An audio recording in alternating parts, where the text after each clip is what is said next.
34 জুলাইয়ের ঘটনার পরপরই আমরা চেষ্টা করেছি যাদের কারণে আজকের নতুন বাংলাদেশ, তাদের প্রতি জাতির দায়িত্বশীল অংশ হিসাবে আমাদের কৃতজ্ঞতা প্রকাশ করতে। আমরা ঘোষণা দিয়েছিলাম যে সকল শহীদ পরিবারের আমরা সদস্য। কথাটা বলা সহজ, কিন্তু হৃদয়ের মানচিত্রে এটাকে ধারণ করে রাখা অত সহজ নয়। আমরা চেষ্টা করছি শুধু শহীদ না, যারা জীবন্ত শহীদ তাদেরকেও একই মানচিত্রে আমরা যেন গভীর শ্রদ্ধার সাথে, ভালোবাসার সাথে ধারণ করতে পারি। এই ক্ষেত্রে আমাদের কোনো রাজনীতি নাই, এই ক্ষেত্রে আমাদের মানবিক দায়িত্ব। এ নিয়ে যারা রাজনীতি করবে তারা করুক, আমাদের প্রয়োজন নাই সেই রাজনীতির। আমরা যেমনটা বলেছি তেমনটাই থাকতে চাই।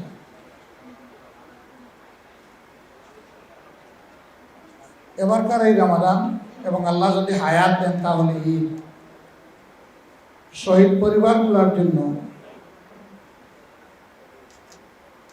একটা গভীর বার্তা নিয়ে হাজির হয়েছে এবং হবে। আপন সন্তান, বুকের ধন, পিতা, ভাই, এই প্রথম রোজা তাদেরকে বাদ দিয়ে তারা রোজা রাখছেন, সাহারি খাচ্ছেন এবং তারা ইফতারি করছে।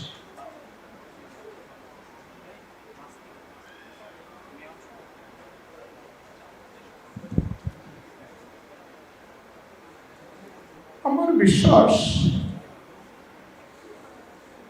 পরিবারের এই সদস্যরা জীবনের অন্য সময়ের মতো এবার সাহারিতে আহার তাদের মুখে সেভাবে উঠে না। সব আছে সামনে, কিন্তু মুখে উঠে না। একই অবস্থা হয়তো বা ইফতারের। মহান আল্লাহর দরবারে দোয়া করি আল্লাহ তাআলা তাদেরকে সীমাহীন ধৈর্য ধারণ করার তৌফিক দান।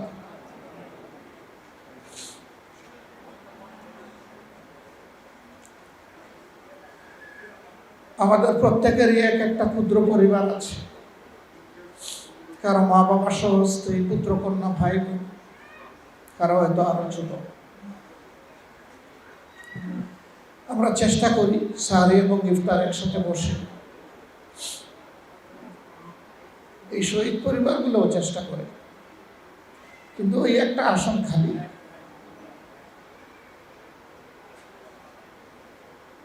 ওই আসনে বসার কেউ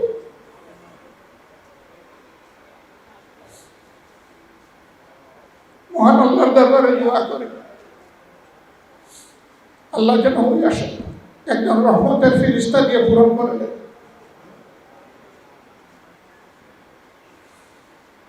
আমি ক্ষুদ্র মানুষ,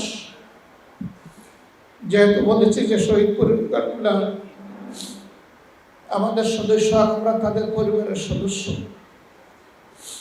এবার ইনশাল্লাহ আল্লাহ যদি আমাকে হায়াতে বাঁচিয়ে রাখেন তাহলে আমার ক্ষুদ্র পরিবারের সাথে ঈদ হবে ঈদের পরের দিন। আর ঈদের দিনটা ঘুরে ঘুরে সবগুলা শহীদ পরিবারের দুয়ারে হাজির হয়ে তাদের দোয়া নেওয়ার চেষ্টা করবো ইনশাল্লাহ, যতটা পারি। ঠিক আমি আমার সহকর্মীদেরকে একই অনুরোধ করব, এই কাজটা যেন তারাও করে। এতে যদি শহীদ পরিবারের ওই শূন্যস্থানটা সামান্য আমাদের উপস্থিতির কারণে পূরণ হয়, মহান রবের দরবারে লক্ষ কোটি শুকরিয়া আদায় করবো, আলহামদুলিল্লাহ।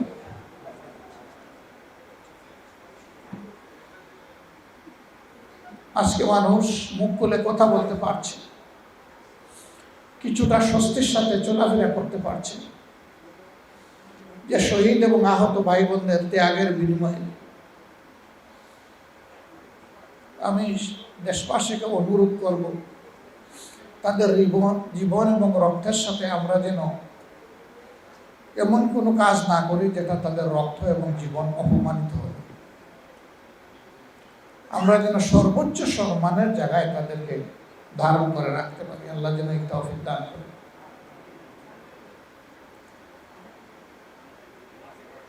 আমরা যে শহীদ স্মরণিকাটা প্রকাশ করেছি, এটা আপনাদের সহযোগিতার কারণেই সম্ভব হয়েছে। আমরা বলেছিলাম যে আপনাদের কাছে স্মরণিকা পৌঁছে যাবে, পরপর কিছু জরুরি কাজ পড়ায় আমরা এখনো পৌঁছাতে পারিনি। আমরা চেষ্টা করব রমজান মাসের ভিতরে আপনাদের সবার কাছে 10টা ভলিউমের মধ্যে যে ভলিউমে এই শহীদের নামটা আছে অন্তত এই ভলিউমটা আপনাদের হাতে তুলে দেওয়ার। আর যদি আল্লাহ তৌফিক দেন তাহলে চেষ্টা করব 10টা ভলিউমই আপনাদের হাতে ক্রমান্বয়ে দিয়ে দেওয়া। তাতে হয়তো এটাও আপনাদের জন্য স্মৃতির মণিকুঠায় একটা মিনার হয়ে থাকতে পারে। আপনারা আমাদের জন্য দোয়া করবেন। আজকে আমি আসলেই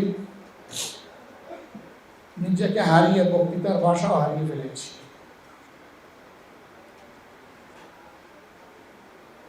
আমরা সবাই মিলে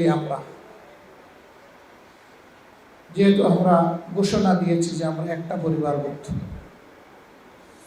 আল্লাহ যেন এই কথার উপরে আমাদেরকে মজবুত রাখেন এবং আন্তরিকভাবে এই কথাটা বাস্তবায়নের তৌফিক যেন আল্লাহ আজীবন আমাদেরকে দান করেন।